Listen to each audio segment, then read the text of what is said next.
Olá, minha gente querida. Estamos de volta agora com o Prepara Enem SSA, desta vez realismo e naturalismo. Olha que a gente continua no século XIX, hein? A gente continua bem aí na continuação dessa formação da literatura propriamente brasileira. A gente acaba de sair daquela literatura feita por estrangeiros e agora, cada vez mais, a gente aprofunda um estilo.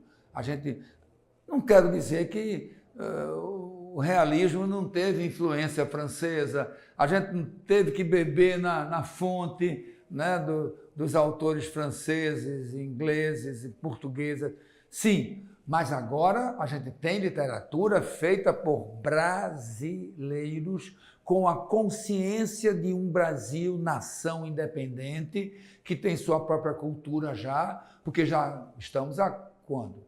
350 anos, mais de 350 anos de história, com uma independência, embora que muito recente, mas que foi um grande movimento nacional e que trouxe esse espírito de nacionalidade para o Brasil. Isso foi o romantismo. O romantismo teve um papel importante porque ele populariza a literatura. Então, quando o realismo chega, já pega esse público consumidor, né? Já pega escolas, formação intelectual, já pega o período aí de universidades no Brasil. Enfim, a gente já estava se comportando como uma nação livre e, posso dizer, desenvolvida. Para quem viu aquela colônia, né, que a gente foi, hoje a gente está vendo o crescimento das ciências, o desenvolvimento das ciências nas faculdades, nas universidades, na vida do mundo. A gente vai ter agora, nesse período, grandes nomes na ciência no Brasil. A gente vai ter o mundo interessado em estudar o Brasil. A gente vai ter também o aparecimento do progresso a partir da Maria Fumaça e, mais tarde, claro, a fotografia, né? Depois, mais tarde ainda, o automóvel. Tudo isso como resultado dessa segunda revolução industrial que acontece lá na Europa, que reflete muito no Brasil e que a gente já tem estrutura de abraçar isso. Então, o que é que tem na Europa, tem no Brasil também. A formação do nome realismo é uma formação muito simples. É a partir do radical real mais ismo, que significa tendência, escola. Tá? Então, o que é o realismo? Seria um movimento fundado, baseado no real, no concreto. Então, a gente perde aquela visão romântica que sobredoura a realidade, né? Que ilude, que traz para a gente a realidade a partir de uma ótica do exagero pessoal do artista, do seu sentimento. E agora é o que a gente chama na gíria como um pão, queijo. Como é que é? É assim que eu digo. Eu olho e vejo o que você também vê, o que ele também vê. No romântico, não. Eu estou lendo o que o artista está vendo. O filtro que ele está... Agora não tem filtro, não. Agora a realidade como ela é. A pobreza, a miséria, a sujeira, a imundície, tudo como ela é na sociedade. O caráter do homem é visto não mais da maneira idealizada. Você vai ver agora uma nova mulher participativa, operária, a mulher transformadora. Você vai ver agora a presença do negro na literatura brasileira. Eu falo dessa maneira porque antes você só tinha branco escrevendo, porque só branco podia estudar, só branco podia publicar livros, só branco podia ser jornalista, enfim. Não era, durante o romantismo, a sociedade não estava preparada para o negro, que era somente o serviçal. Mas agora não. Agora nós vamos ter o negro protagonista, lutando pela emancipação, pela Carta de Alforria, pela liberdade, e isso abraçando causas políticas, desenvolvimentistas, progressistas. Então, eu posso dizer a você que o realismo é uma aproximação muito maior da política do que foi o romantismo. O realismo é realmente engajado com questões sociais. E o naturalismo?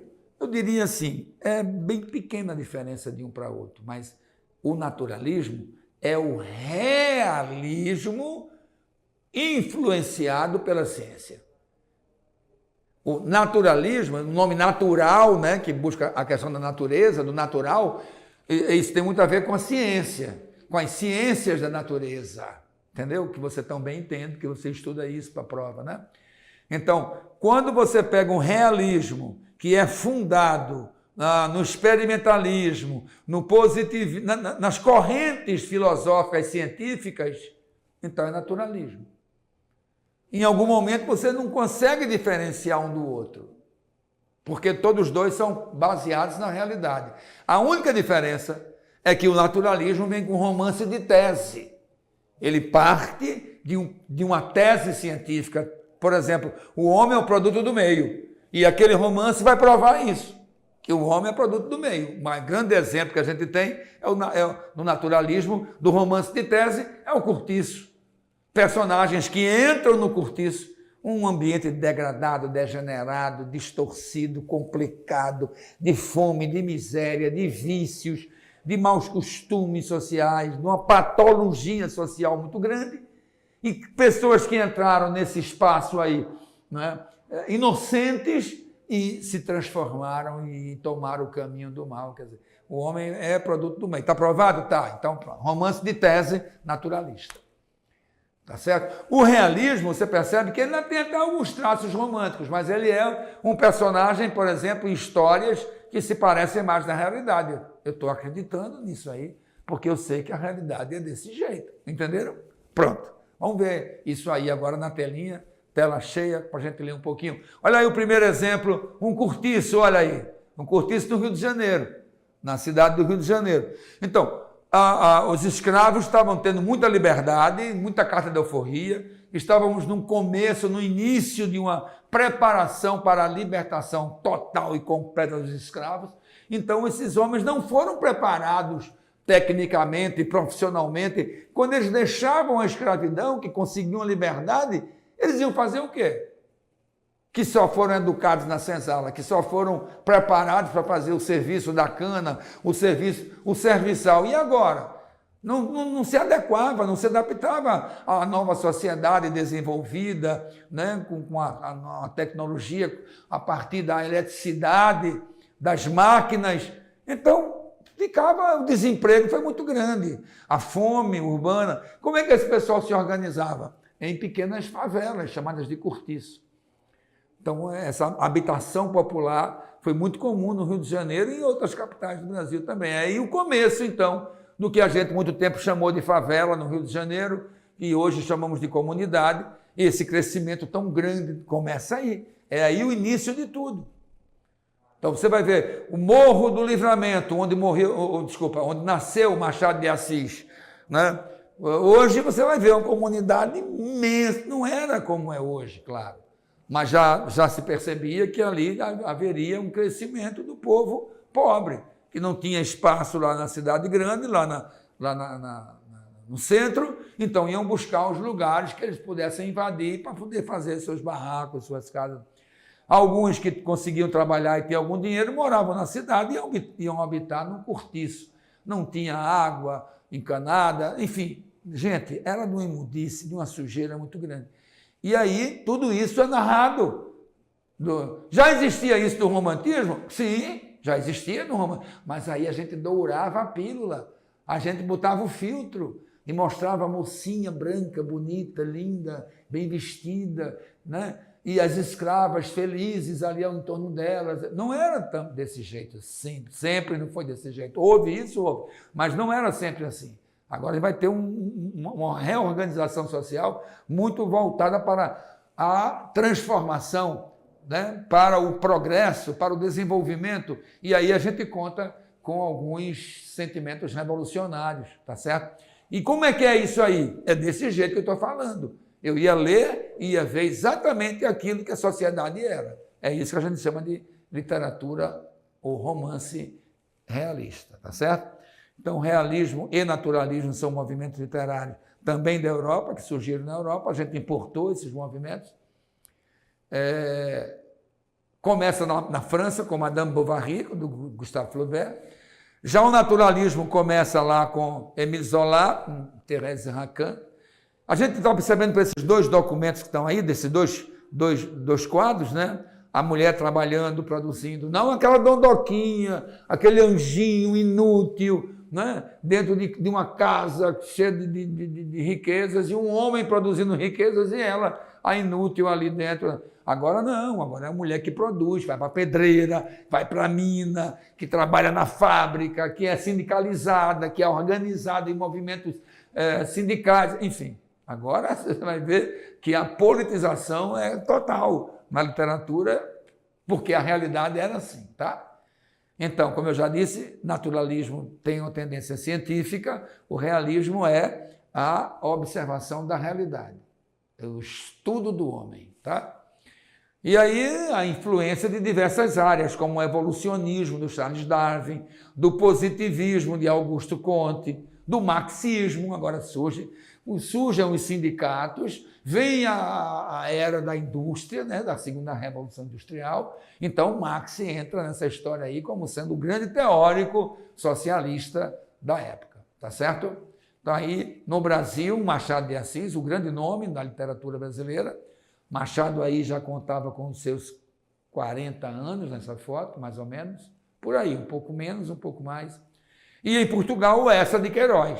Então, os dois grandes ícones do realismo no Brasil, Machado de Assis, né, autodidata, nunca frequentou uma escola, aprendeu tudo sozinho, aprendeu o francês, o inglês sozinho, foi o maior escritor brasileiro, tudo como um autodidata. Já o Eça não, lá em Portugal o Eça teve uma educação regular, normal e tal. E por isso que a discussão, quem é maior dos dois? Um homem que veio do morro, da pobreza, órfão aos 8 anos, trabalhou ainda analfabeto com 14 anos de idade, aprende a ler e a escrever aos 15 anos, olha, e com 25 anos chega com um grande romance, porque já é um jornalista importante no Rio de Janeiro. Então, como é que se explica isso? Então, essa grande genialidade, deixando para a gente mais de 40 obras, é difícil de você não entender que ele é muito superior, é um gênio. O outro era um grande escritor, mas ele não, ele era um gênio. E é inexplicável o valor, a capacidade do Machado de Assis, tão pequenininho, né? E gago, inclusive isso, né? Era motivo até de riso algumas vezes. Dizem até que essa gagueira dele era um motivo que fazia ele ser um casmurro, né? Isolado do mundo, sozinho, quieto, calado. Deveria ser um cara chato, exigente, né? Então, o realismo é contrário ao romantismo, busca a realidade, que o romantismo fugia dela, né? Resgate do objetivismo, com descrições detalhadas, então aquele objetivismo, aquele racionalismo que você viu no clássico agora é retomado, tá certo?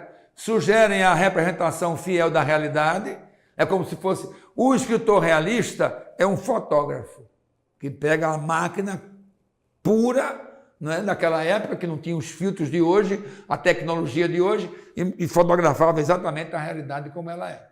Então, a retina do escritor é a máquina fotográfica que clica a coisa como a coisa é de verdade. O romântico não, botava filtro em cima de filtro para poder dourar essa realidade, tá? Então, a gente tira os heróis românticos e agora a gente bota as pessoas comuns, fragilizadas, limitadas, como elas realmente são, tá certo?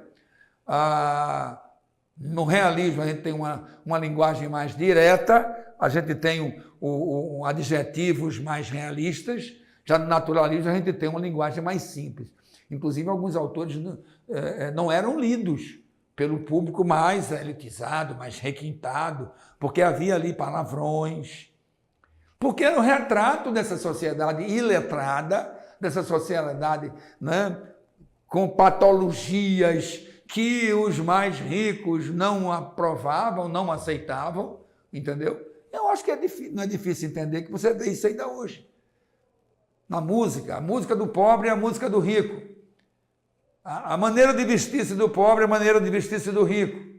A linguagem do pobre é a linguagem do rico, que vai pela academia, pela universidade, que estudou na Europa. E o pobre, semi-analfabeto, que vive ali na sua comunidade e que fala a linguagem ali quase que dialetal da sua comunidade. É a mesma coisa, mesma coisa.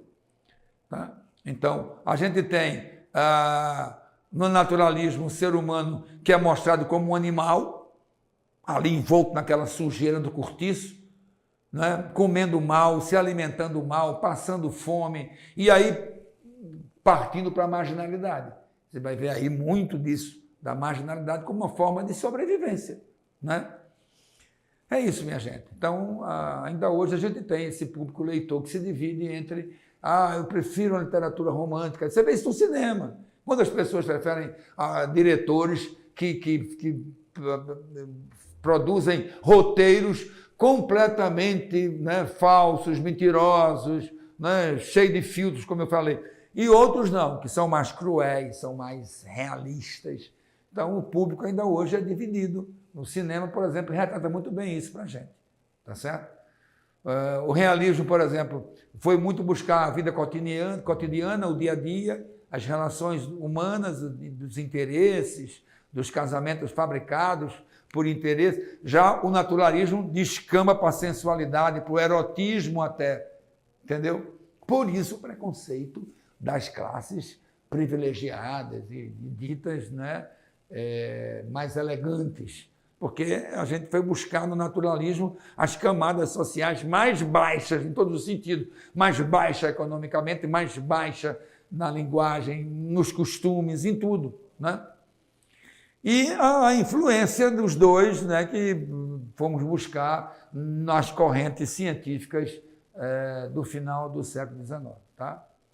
Então, a gente tem a oposição aos ideais românticos, o retrato fidedigno da realidade, o objetivismo, a contemporaneidade. Você não vê autor realista voltando ao passado, como os românticos fizeram. Os românticos vão muito do saudosismo, buscar na infância, buscar no passado histórico. Agora não. O realismo é um momento que eu estou vivendo a sociedade agora. Inclusive, os livros realistas são grandes estudos históricos. Eu quero saber com clareza como é que era a sociedade carioca do Segundo Império. Aí você lê o Cortiço, você lê o Mulato, você lê Dom Casmurro, Memórias de Brás Cubas, entendeu? São livros que você tem uma consciência, um retrato fiel da realidade do Segundo Império, né? Ao contrário de você ver um romance romântico, você vê ali que tem uma mulher que não era daquele jeito, um romance, um amor que não era, sabe, com todo aquele entusiasmo, uma beleza que é falsa, que é artificial, uma natureza exageradamente exuberante, tudo era idealizado a partir do exagero, do excesso de sentimentos. Agora não. Agora é sentimento zero, eu tenho somente o meu olhar e a minha razão, como quem vai estudar a realidade como a realidade é. Realismo é um estudo do homem, tá certo? Então, os temas são urbanos, sociais, cotidianos. A gente vai fazer a crítica da igreja, a igreja como dominadora, a igreja como sendo aquela que usa do poder para explorar, para dominar. Essa igreja que eu estou falando é essa igreja politizada, tá certo? Não me refiro à coisa da cristandade, do sentimento da fé, mas a igreja social. Há uma crítica muito grande a essa igreja, aos valores burgueses, às instituições sociais. Enfim, gente, o romance realista, desculpem, o romance realista, naturalista, é um romance de denúncia social. Pronto. Denúncia social. Você vai ver no Machado de Assis, por exemplo, uma tentativa de entrar na psicologia da personagem. É a primeira vez que o romance brasileiro faz isso, mas por causa da influência da psicanálise de Freud. Então, o tempo todo, a literatura flertando com a ciência, o tempo todo com a psicanálise, com as ciências naturais, com o determinismo, com o experimentalismo, enfim, tudo isso resultado da segunda grande revolução industrial e científica da segunda metade do século XIX. Tá? Então, é um romance, como eu disse, que documenta, é um registro histórico do nosso povo e daquela época, né? A gente tem agora uma visão científica. Tudo que você vai ler na telinha agora é muito de como é que um cientista pensa Como é que um cientista pensa? Como é que um cientista olha o mundo, né? Dentro de um laboratório? Pronto. Então, o mundo, a sociedade, as cidades, o homem era um grande laboratório para o naturalista. Ali se experimentava. Você, quando começa a ler um romance realista, você faz um prognóstico do como será o final. Você tem uma ideia pela personagem, pelo encaminhamento da narrativa, você tem uma ideia de como vai concluir. Os romances naturalistas, não. De jeito algum. Eles são experimentais. É como se eu botasse aqui um viveiro humano e eu aqui, como um olhar de cientista, começasse a observar as transformações pelas quais aquele grupo está passando, a partir de situações que eu vou testando, né, em cada um deles, como se fosse rato de laboratório, entendeu? Então você não tem como prever uma personagem como Pombinha, ingênua, pura, inocente, chegando aos 12 anos no cortiço e saindo prostituta e com caráter completamente deformado para a visão, não é, elitizada, para essa visão burguesa de mundo, tá certo?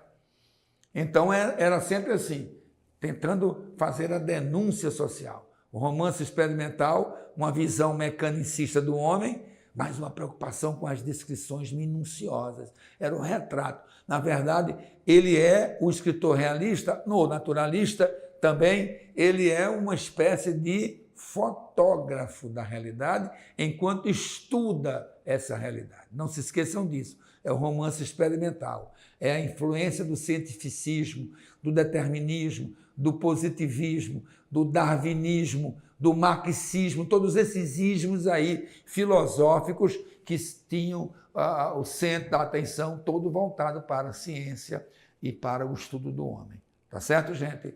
Isso aí. A gente vai ficando por aqui e na próxima aula a gente vai continuar com o movimento realista a partir da poesia. Até lá, grande abraço.